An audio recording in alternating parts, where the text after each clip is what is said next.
अगर आपके घर में नकारात्मकता पसारी हुई है और पारिवारिक सदस्यों में कलह का माहौल रहता हो तो घर के मेन गेट पर पान के पत्तों को रोजाना लटकाना शुरू करें। मान्यता है कि ऐसा करने से घर की नकारात्मकता खत्म हो जाती है और परिवार में सकारात्मकता ऊर्जा का वास होता है। तिल संकटा चौथ व्रत कथा। गणेश जी अपनी माँ की बात मानते हुए बाहर पहरा देने लगे। उसी समय भगवान शिव माता पार्वती से मिलने आए, लेकिन गणेश जी भगवान ने उन्हें दरवाजे पर ही कुछ देर रोकने के लिए कहा। भगवान शिव ने इस बात से बेहद आहत हुआ और अपमानित महसूस किया। गुस्से में उन्होंने गणेश भगवान पर त्रिशूल का वार किया। और मान्यता है कि संकट चौथ व्रत में बिना व्रत कथा सुने या पढ़े व्रत का फल नहीं मिलता। ज्योतिषी विद्वानों के अनुसार संकट चौथ का व्रत बिना व्रत कथा के अधूरा माना जाता है। इस व्रत को लेकर कई कहानियां प्रचलित है। भगवान श्री गणेश से जुड़ी कथा और माता पार्वती व भगवान आदि से जुड़ी कहानियां सुनी जाती है। संकट चौथ व्रत कथा। माँ पार्वती एक बार स्नान करने गई। स्नान घर के बाहर उन्होंने अपने पुत्र गणेश जी को खड़ा कर दिया और उन्हें रखवाली का आदेश देते हुए कहा कि जब तक मैं स्नान कर खुद बाहर न आऊं, किसी को भीतर आने की इजाज़त मत देना। गणेश जी अपनी माँ की बात मानते हुए बाहर पहरा देने लगे। उसी समय भगवान शिव माता पार्वती से मिलने आए, लेकिन गणेश भगवान ने उन्हें दरवाजे पर ही कुछ देर रुकने के लिए कहा। भगवान शिव ने इस बात से बेहद आहत और अपमानित महसूस किया।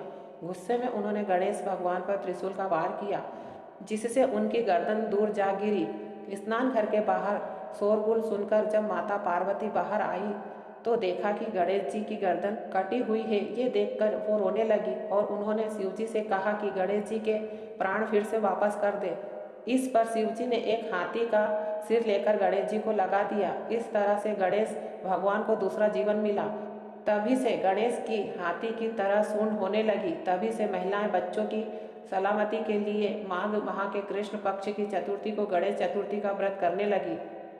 किसी नगर में एक कुम्हार रहता था। एक बार जब उसने बर्तन बनाकर आवा लगाया, आवा नहीं पका। परेशान होकर वह राजा के पास गया और बोला कि महाराज, ना जाने क्या कारण है कि आवा पक ही नहीं रहा है। राजा ने राज पंडित को बुलाकर कारण पूछा। राज पंडित ने कहा, हर बार आवा लगाते समय एक बच्चे की बलि देने से आवा पक जाएगा। राजा का आदेश हो गया। बलि आरंभ हुई। जिस परिवार की बारी होती वह अपने बच्चों में से एक बच्चा बलि के लिए भेज देता।